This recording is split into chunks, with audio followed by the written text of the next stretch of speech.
Marty, as is you would want after a disappointing result, we've got a game coming up very quickly, but just firstly, your final reflections on the defeat to Hull City. I think it's natural for people to leave the stadium and almost have the last 20 minutes imprinted on their mind as a summary of the match. Now that you've had a chance to fully analyse it, what is your take? Look, football is about results, and we are very disappointed that we couldn't get the 3 points. We couldn't get a good result because we really wanted to bring those 3 points to our supporters playing at home. I think we started the game at a really high level, perhaps some of the best 20-25 minutes since I've been the manager here, pressing really high, recovering a lot of situations high on the pitch, creating chances. I think the keeper was fantastic, making 3-4 crucial saves. And then the fact is that after perhaps the first shot they got on goal, they score, and then suddenly emotionally it's not easy to accept that you are 1-0 down. I think still the team tried to push on, tried to keep regaining balls high on the pitch, putting some pressure, and then a little bit of the same situation in a set piece that we didn't defend well enough. Both the way we squeeze in the first moment, second the way we manage the back post area. Suddenly we are 2-0 down, and it's definitely a hard one to accept. We managed to put a little bit this pressure, got the penalty. Credit to Nico by scoring an important moment. And then we went to the halftime thinking that it was possible, that we created a lot of chances. It was really possible to get into the game. We spoke with the guys that it was very crucial to make sure that we could start really strong the second half, and that the target at the end, it was that we had to win the second half, because that will mean that we could get at least 1 point, if not 3 points. So we started the game really well. The second half again, Koki hit the post. Then we got a chance with Zan.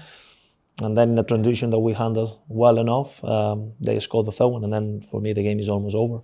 I think the team tried, but perhaps emotionally we didn't cope well.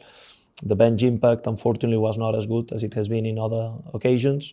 So, credit to Hull that with less chances they managed to win the game. It's true that perhaps when we look at the final stats, the final score, we have a feeling there was a tight game in terms of chances, but I think that most of the situations came on the last 20-25 minutes, where the team was a little bit desperate trying to score the second one, and we should have played better than what we did. But that's the game. We need to just make sure that we are better at scoring our chances and make sure that we concede less than we're conceding, because the reality is that we are lately on the last games conceding some cheap goals that we usually don't. What is the squad's reflection on that game? We had a very good meeting this morning, and we spoke a lot about what are the things that we might improve. Actually, we had a look as well on what are the things that perhaps we cannot see on the table, but the reality is that a lot of stats are showing that we're attacking quite well. We are the third team that gets more situations inside the opponent box. We are top 3 in terms of shots in the league. So we are creating the situations, we are creating the chances, but we are not taking them. On the other hand, we need to be better at the way we are defending. Sometimes we're a little bit too open, sometimes we're a little bit, we need to be better on transition moments especially. And this is some of the reflections that we are tactically, what we need to improve, and how we can be better as a team in terms of this team cohesion that we're working on with new players that need to adapt to the system, to the league and so on. It's definitely a clear idea on what are the key areas that we need to get better at. Outside of match day, you're a very calm character. You don't get too high or too low, dependent on the result. When we have a very good run, you stay exactly the same. And when we have a more challenging run, like we did at Christmas, you didn't change. How important is it that you maintain that to go through the more difficult spells? It's what you see, because inside I'm not very happy right now at the moment. But no, definitely I think that I try to be very balanced, because I know that football can change very quick. Even though I'm quite young as a manager, I've still been doing this for 20 years. So I know that sometimes you get a bad trend, as we had last season, as we are having right now. At some moment, especially if we create chances, if we play better than what we are doing at the moment, the results will come, because I know that it never happened in the history of football that a team that create 20 chances in a game after game after game will still lose football games. It can happen once, it can happen twice, but over time, usually you get the reward. And it's the opposite. If you are not playing well, if you are not creating chances, if you are conceding a lot, one day you can be lucky, if you want to call it, but it's not sustainable over time that you are going to get the results. So that's why my focus is always in the performance, and I'm aware to just improve performance is about the training. It's about hard work. It's about making sure that everybody believes on what we are doing. And that's my feeling with the players, that they are, I enjoy when after our game evaluations, I see them in the gym and they are in the small groups talking about the small things that, oh yeah, this, we can get better at that. Then we go out to the pitch, we try to work on it. So we are aware that this is not the star that we wanted. We are aware that the expectations this season will be much higher. And I accept that, and I like that. It will be a bad signal, actually, if the expectations were not good. So ready to, hopefully, make sure that no one gets disappointed at the end of the season, ready to accept the challenge where we are in, and I believe in my players. So time will tell us. Expectation can be the most dangerous word in football, but it's one that you like. Expectations, I think, in life are positive as long as you are aware about the reality. I like when our supporters, I like when our fans have high expectations of me, have high expectations of my players, because that means that they rate us. If the expectations were very low, it's because they don't trust us very much. So I like that, and I accept that the pressure that comes in.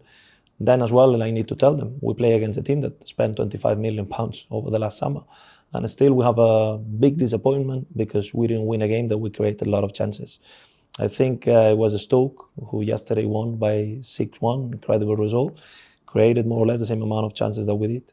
So that's football, and I accept the critics. Critics make us better because sometimes to get a little push from everyone reminds you that we are in a business that we get exam, every weekend, every game is an exam for us, and I accept that. So as I said, for me the most important is that I trust my players, that I know that they are improving, that I know that they really want to succeed at this club, and that's why I'm pretty calm.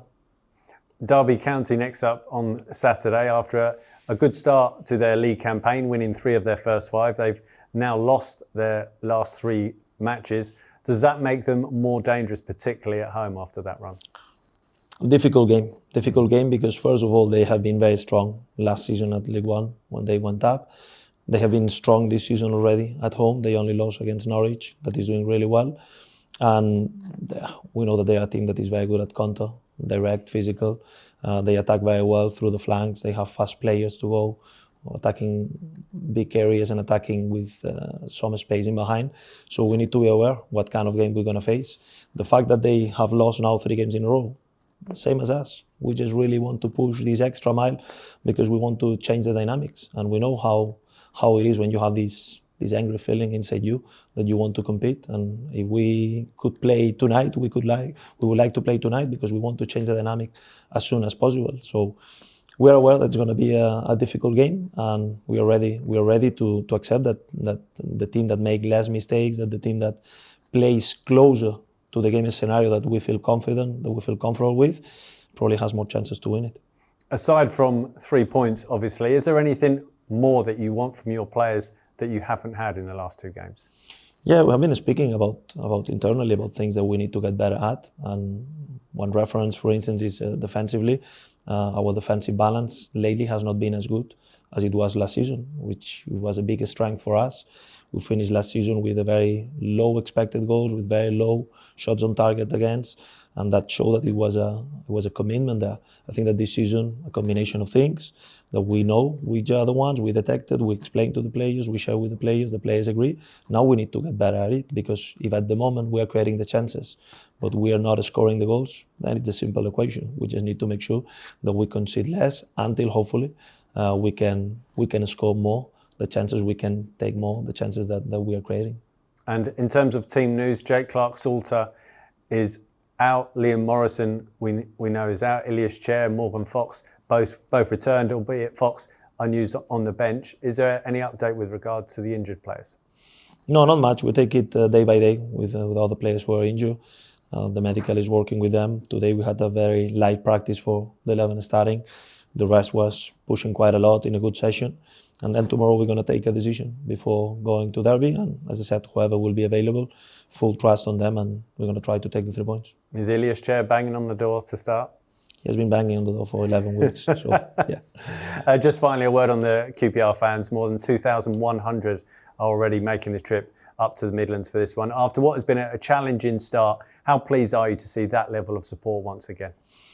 Once again, they are proving that they are world-class supporters, that they are helping, especially in the bad moments as they did in last season. Now they're probably aware that we need them more than ever, and we're going to try to have a good performance to hopefully celebrate together. But I really appreciate that support. It means a lot for me, for the players, and it has been amazing since the day one I came here, so I couldn't expect less.